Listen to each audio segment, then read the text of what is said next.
ఆ బిడ్డ మీద ఒక్క గీటు పడ్డా గుంట గంగమ్మ తల్లి జాతరలో యాట తలలు నరికినట్టు రప్ప రప్ప నరుగుతా ఒక్కొక్కడిని.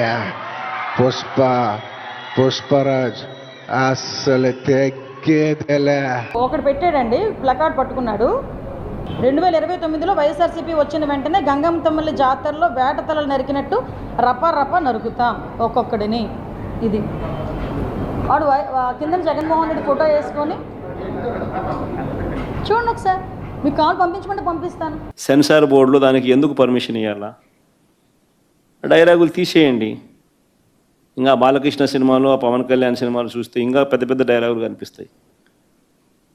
నాకు ఇప్పుడే ఇక్కడికి వచ్చి ప్రెస్ మీట్కి ముందు శ్రీహరి నాకు చూపించినట్టు కొన్ని డైలాగులు, ఆ సినిమా డైలాగులు, వాళ్ళ సినిమా డైలాగులు చూస్తే ఇంకా దారుణమైన డైలాగులు. నీకు డైలాగులు నచ్చకపోతే సెన్సార్లు తీసేయండి. సెన్సార్ బోర్డు ఎందుకు పర్మిషన్? సెన్సార్ బోర్డు ఉండేది ఎందుకు? అంతేగాని ఆ సినిమా డైలాగులు, సినిమా వచ్చిన తర్వాత, రిలీజ్ అయిన తర్వాత ఆ సినిమా డైలాగులు, ఆ సినిమాలో మంచి పాటలు ఉంటే ఆ మంచి పాటలు అవన్నీ న్యాచురల్గా ప్రసిద్ధి చెందుతాయి. ఆ సినిమాలో మంచి పాట ఏదైనా ఉంటే ఆ మంచి పాట పాడినా తప్పే అంటావు.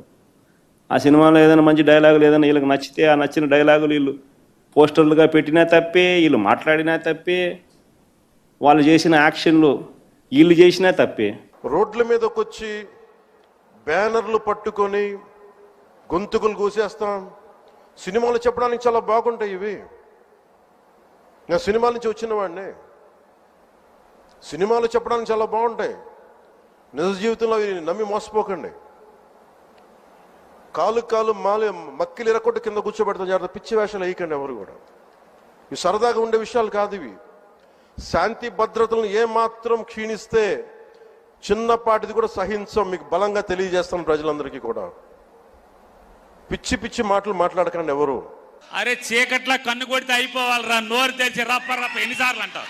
సిగ్గు శరం ఉండాలి మనకి. ఎన్నిసార్లు అంటారు? అది ఇక అదే పని. చీకట్లో చేయాల్సిన పనులు కూడా పట్టపగలు అసహ్యంగా ఏంటిది? రప్పని చీకట్లో జరిగిపోవాలి. తర్వాత మీరందరూ కలిసి పలకరించాలి. ఎట్లా జరిగింది, ఏం జరిగింది, ఎవరు చేశాడని వెళ్ళండి. ఎవరన్నా మాట్లాడతారా? పోలీసులు తిడతారా? పబ్లిక్ని తిడతారా? మనం చెప్పి నరికేండ్రా పోయేసి అని చెప్తారా మీరు? ఏంటి ఇవన్నీ? ఎవరన్నా ఎక్కడన్నా విన్నారా మీరు? ఎప్పుడన్నా చూసారా ఈ పోకడ? ఈ రాష్ట్రంలో దేశంలో ఏ రాజకీయ నాయకుడైనా, ఏ రాజకీయ పార్టీ అయినా ఇలాంటి ఒరవడు ఉందా?